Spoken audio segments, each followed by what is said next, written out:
Alors qu'on sort d'une saison chaotique en championnat, les Minots nous rendent très fiers avec le sacre en Coupe Gambardella, un trophée attendu depuis 45 ans et la fameuse épopée des Minots qui ont sauvé le club 2 ans plus tard. C'est un sacre qui est loin d'être anodin, ça illustre la belle montée en puissance du centre de formation qui a longtemps été décrié, ça vient récompenser le travail des éducateurs, de la direction par rapport à la réorganisation du centre et ça met en évidence un sujet hyper important. L'OM va-t-il faire confiance aux jeunes qui lui ont ramené la Coupe Gambardella et plus globalement, est-ce que la politique de formation de Longoria va dans le bon sens? Avant de passer au cœur de la vidéo, dites-moi quel jeune mérite d'avoir du temps de jeu avec les professionnels la saison prochaine, qui sont vos coups de cœur parmi les vainqueurs de la Coupe Gambardella, dites-moi aussi dans les commentaires quels joueurs vous prêtez pour qu'ils s'aguerrissent et quels joueurs vous garderiez dans la rotation pour leur offrir progressivement du temps de jeu avec l'objectif qu'ils s'imposent à moyen terme, j'ai hâte d'avoir vos retours sur la question.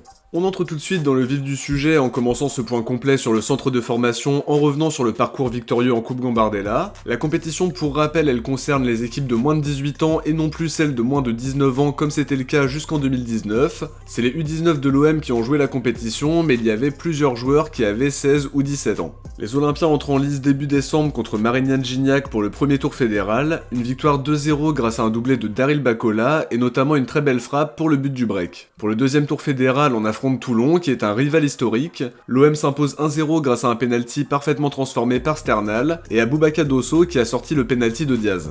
En 16ème de finale, on a le droit à un classique face au PSG, un match très marquant parce que c'était vraiment serré et on réussit à s'imposer au tir au but grâce à un grand Dosso dans les cages. Le match qui reste le plus marquant à mes yeux, c'est celui face au Mans, un match totalement fou, 3 partout, puis la victoire au tir au but. Ce qui est complètement dingue, c'est qu'on était mené 3-2 à la 97ème minute, mais en poussant, Trigano réussit à égaliser. On était aussi mené 3-0 lors de la séance de tir au but, mais l'équipe a réussi à inverser la tendance pour remporter la séance 6-5. À partir de ce moment-là, on s'est rendu compte qu'il y avait vraiment une force collective qui se dégageait de cette équipe, avec un peu l'impression qu'on s'en sortirait quoi qu'il arrive parce qu'on était mal parti face au Mans mais on s'en est sorti quand même. En 8ème, c'était un déplacement à Rennes, un match compliqué mais encore une fois on se qualifie grâce à un but dans les arrêts de jeu, une belle frappe de Bacola qui est contrée et qui nous permet de passer en demi-finale. Pour ce match-là, on hérite du Stade de Reims, un match où l'équipe a fait le boulot en première mi-temps grâce au but de Sternal et le Pyronec. Ensuite, l'équipe a bien géré son avance de 2 buts pour valider la qualif en finale, 7 ans après l'épopée de la génération de Boubacar Kamara, Ali Mohamed, Rokia, Perrin ou encore Marazovic.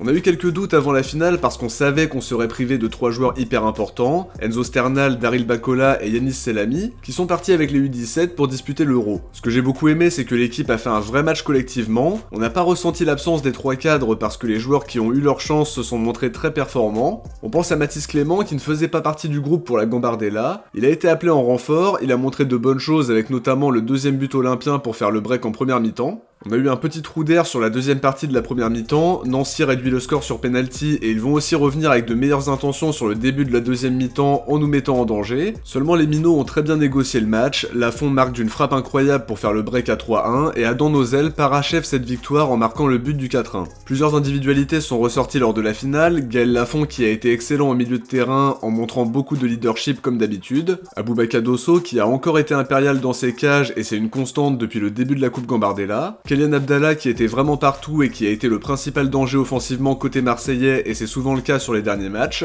Il y a autre chose dont je voulais parler, le comportement exécrable du public. Il y a eu le projectile lancé sur Dosso qui a causé une interruption, le crachat sur Lafont pendant qu'il célébrait. C'est inadmissible de voir ça et j'espère que des mesures fortes seront prises parce que ça devient vraiment grave.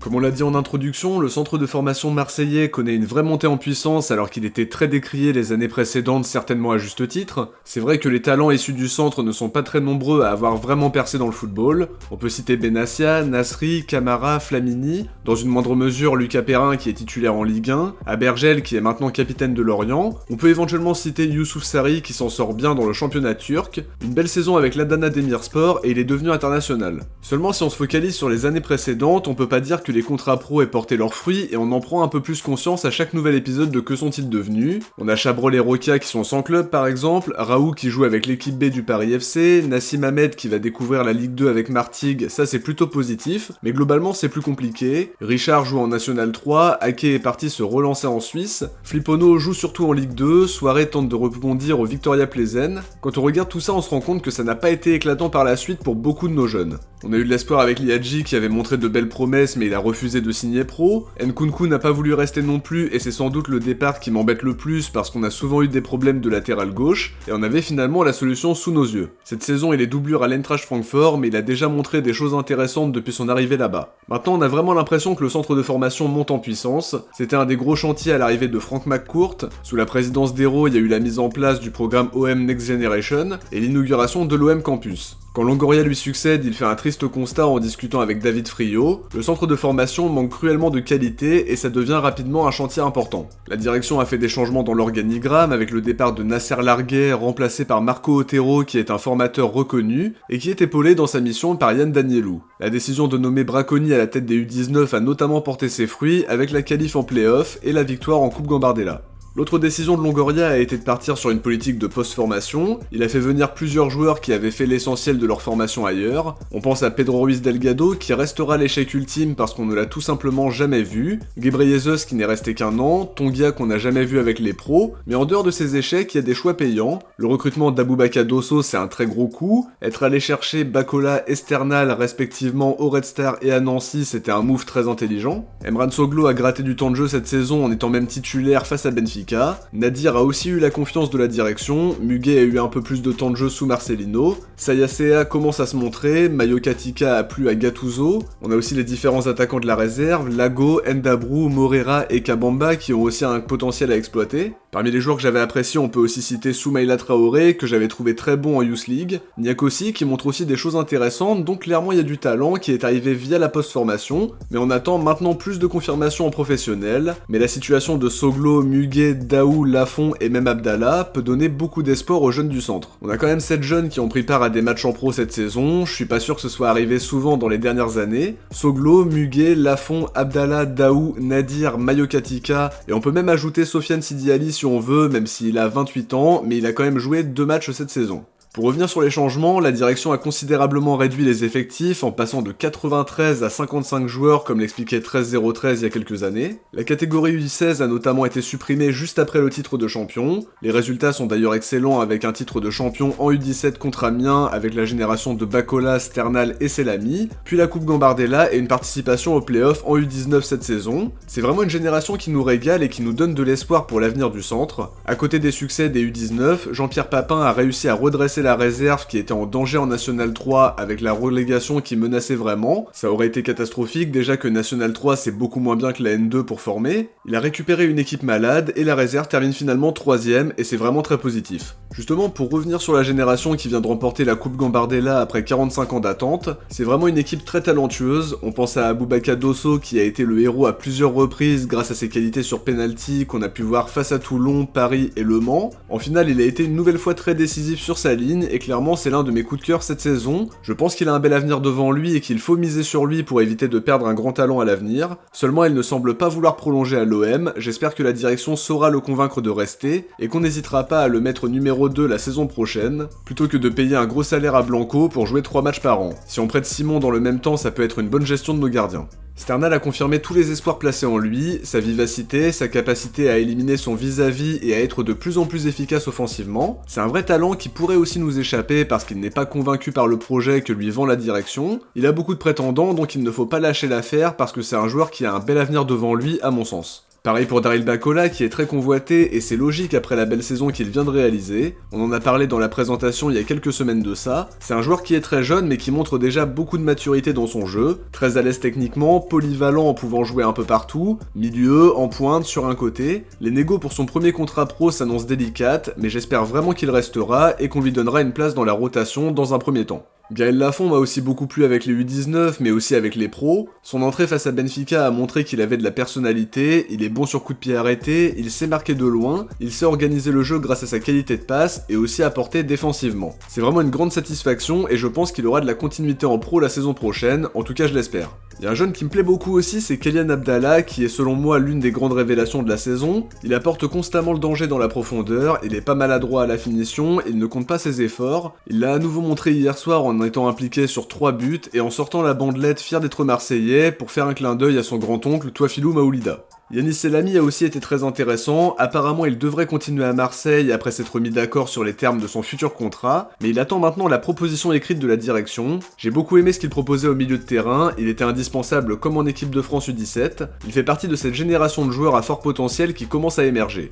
Dobenfeld a souvent fait le boulot sur son côté droit sans être le joueur le plus remarqué, mais je l'ai souvent trouvé fiable. Trigano m'a impressionné défensivement, son leadership a été aussi très important pour le sacre en Gambardella, et aussi dans le parcours en championnat jusqu'en play-off pour le moment. Le Pyronec est souvent performant même s'il est un peu passé à côté sur certains matchs en début de compétition et aussi sur quelques situations. Cela dit, il a un vrai potentiel, il a confirmé ce qu'on avait aimé chez lui quand il était à Amiens la saison dernière, c'est vraiment très intéressant. Tadjedine Madi a aussi montré de belles choses sur certaines de ses entrées, Max Corbon et Bezaaf aussi, Mim Bayeng est aussi un joueur très intéressant dans son couloir gauche, il a notamment marqué les esprits avec un but magnifique contre Bastia, il arme une frappe quand il voit que le gardien Bastia est avancé et ça le trompe parfaitement. On a une belle génération qui arrive, une génération qui a grandi ensemble en se renforçant au fil des saisons, seulement l'enjeu principal c'est de garder les plus grands talents et de leur permettre de se rapprocher un maximum de l'équipe première. Quand on entend que Sternal, Bacola et Dosso ne sont pas convaincus par le projet, ça fait peur parce que les trois m'ont vraiment impressionné et ce serait terrible de pas pouvoir les lancer en pro. L'espoir est permis parce que Benassia et Longoria s'accordent à dire qu'il faut pouvoir compter sur 4-5 jeunes pour compléter le groupe chaque saison et les responsabiliser progressivement. Benassia expliquait qu'il y a plusieurs années c'était quasiment impossible de faire son trou à l'OM quand tu étais jeune parce qu'il n'y avait pas assez d'accompagnement et les coachs et leur staff avaient du mal à lancer les jeunes. On peut aussi le dire, les saisons précédentes il y avait moins de qualité dans les équipes de jeunes, mais aujourd'hui on a la chance d'avoir un groupe de jeunes qui a été champion U16, U17 et maintenant vainqueur de la Gambardella. Certains joueront avec la réserve, mais j'espère qu'on verra Bacola, Sternal, Selami et Dosso se rapprocher du groupe. Lafont et Daou semblent être les plus proches à l'heure actuelle, mais à voir comment ça va évoluer avec la prépa estivale. On dit toujours qu'il ne faut pas hésiter à lancer des jeunes, mais il faut surtout lancer les jeunes qui le méritent, ceux qui ont faim, qui ont envie de prouver et qui ont des qualités incontestables. À mon sens, on a plus de jeunes aujourd'hui qui sont dans cette catégorie-là, mais l'essentiel sera de bien gérer leur situation, savoir les prolonger au bon moment, les lancer au bon moment aussi, et ne pas être trop frileux si leurs qualités sont évidentes. Aujourd'hui l'enjeu c'est de préparer au mieux les jeunes au niveau professionnel, l'objectif c'est pas seulement vouloir sortir des cracks mais si on arrive déjà à former des joueurs qui jouent en première division c'est déjà bien. On pense à des joueurs comme Lucas Perrin qui est titulaire en Ligue 1, à Bergel qui a su s'y imposer aussi, ça fait partie des objectifs qu'il faut avoir en tête parce que pour convaincre des jeunes d'intégrer le centre de formation, il faut qu'ils soient convaincus de pouvoir lancer leur carrière ici, pour ça faut qu'il y ait des précédents, il faut leur faire confiance, parfois ça peut être intéressant de prêter des jeunes pour qu'ils prennent de l'expérience en Ligue 2 ou en National aussi, j'espère d'ailleurs que ce sera le cas pour Simon cet été parce qu'il a vraiment besoin d'un temps de jeu régulier. En tout cas pour conclure, le centre de formation semble aller dans le bon sens, les résultats des différentes catégories incitent à l'optimisme, on a une belle génération qui vient de nous ramener le trophée de la Gambardella, à la direction de bien gérer les talents qui émergent, sur les axes de progression Longoria veut changer les mentalités et apporter de l'exigence, de la rigueur et de la discipline. On peut imaginer des changements par rapport à l'OM Campus, Longoria expliquait qu'il pourrait y avoir des changements dans les infrastructures, il aimerait que plus de supporters puissent assister au match des jeunes, en expliquant qu'à Valence les jeunes jouaient devant 5000 spectateurs, et que ça facilitait l'adaptation au niveau professionnel. À mon sens, ce serait bien que tous les matchs de la réserve et des U19 soient diffusés sur Twitch. Quand on voit les diffusions de la FFF avec la Gambardella et les playoffs, les dizaines de milliers de vues que ça engendre, je me dis que ce serait bien que tout soit diffusé comme pour les féminines. On est un club de passionnés, donc évidemment qu'on va regarder les matchs de U19 nationaux et de la réserve en N3. Ça mettrait les jeunes en vitrine, et même si ça resterait un dispositif certainement coûteux, la diffusion sur Twitch est aussi une source d'argent pour le club, et je pense vraiment qu'il y a un potentiel à exploiter. Au moins on peut regarder les playoffs des U19 sur YouTube et également toute la Gambardella qui a été diffusée. On a les résumés des matchs des U19 et de la réserve qui sont postés sur OM Prime. Et à côté de ça on peut aussi suivre les aventures du centre de formation sur leur page Instagram OM Centre de Formation. Hâte de voir maintenant quel bilan on pourra faire sur la formation ne serait-ce que dans un an ou deux. La victoire en Gambardella est un très grand motif d'espoir, ça montre que la formation monte en puissance et ça donne raison à pas mal de choix que Longoria a pu faire à ce niveau-là. L'enjeu doit maintenant être d'assurer une passerelle entre les jeunes et le groupe professionnel, de pas hésiter à donner leur chance à ceux qui le méritent et aussi de faire un gros travail de recrutement pour ne pas laisser filer les talents de la région marseillaise parce qu'il y a un vivier de joueurs qui ont vraiment beaucoup de qualité ici. De mon côté, j'arrive à la fin de ce gros point sur le centre de formation. Ça fait un moment que j'avais cette vidéo en tête et le sacre de Gambardella était une raison hyper valable de la sortir aujourd'hui. J'espère que ça vous a plu. Si c'est le cas, n'oubliez pas de laisser un like avant de partir, ça permet de me soutenir et d'aider la chaîne à être mieux référencée. Je vous invite à vous abonner en activant la cloche pour ne rien louper des prochaines vidéos. Si vous avez regardé ce gros point centre de formation jusqu'au bout, écrivez Mino en commentaire. Ciao, portez-vous bien et surtout allez l'OM.